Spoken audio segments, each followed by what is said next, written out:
নেপালে সোমবার শুরু হওয়া বিক্ষোভ মঙ্গলবার রূপ নেয় সরকার পতনের আন্দোলনে। পার্লামেন্ট ও প্রধানমন্ত্রী প্রেসিডেন্ট সহ বহু নেতাদের বাসভবনে হয় হামলা ভাঙচুর। বিক্ষোভের মুখে পদত্যাগ করেন প্রধানমন্ত্রী কেপি শর্মা ওলি।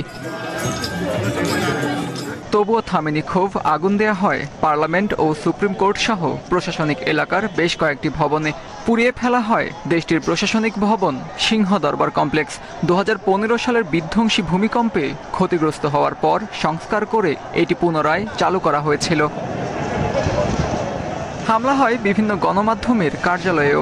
আগুন ধরিয়ে দেওয়া হয় বৃহত্তম মিডিয়া হাউস কান্তিপুর পাবলিকেশনসে। আত্মসমর্পণ করার পরও আন্দোলনকারীদের হামলায় নিহত হয়েছেন 3 পুলিশ কর্মকর্তা। প্রত্যক্ষদর্শীরা জানান, বিক্ষোভকারীরা প্রথমে আগুন দেয় পুলিশ বিভাগের কার্যালয়ে। এছাড়া বিক্ষোভকারীদের দেয়া আগুনে পুড়ে মারা গেছেন সাবেক প্রধানমন্ত্রী ঝালানাথ খানালের স্ত্রী রাজ্যলক্ষ্মী চিত্রকর। তাকে আটকে রেখেই বাড়িতে আগুন দেয় তারা। বিক্ষোভকারীদের হামলায় আহত হন দেশটির সাবেক প্রধানমন্ত্রী শের বাহাদুর দেউবা দম্পতি।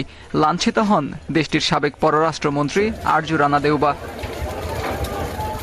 বিক্ষোভকারীরা কাঠমান্ডুর বুথানীলকণ্ঠায় দেউবার বাসভবনে প্রবেশ করেন।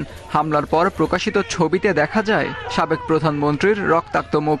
কর্তৃপক্ষ দেউবা ও আরজুকে উদ্ধার করার আগেই তাদের বাসভবনে ভাঙচুর ও অগ্নিসংযোগ করা হয়। এছাড়া হামলার শিকার হন অর্থমন্ত্রী বিষ্ণু প্রসাদ পাউদেল।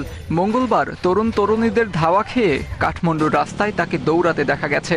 সেই ভিডিও ছড়িয়ে পড়ে সামাজিক যোগাযোগ মাধ্যমে।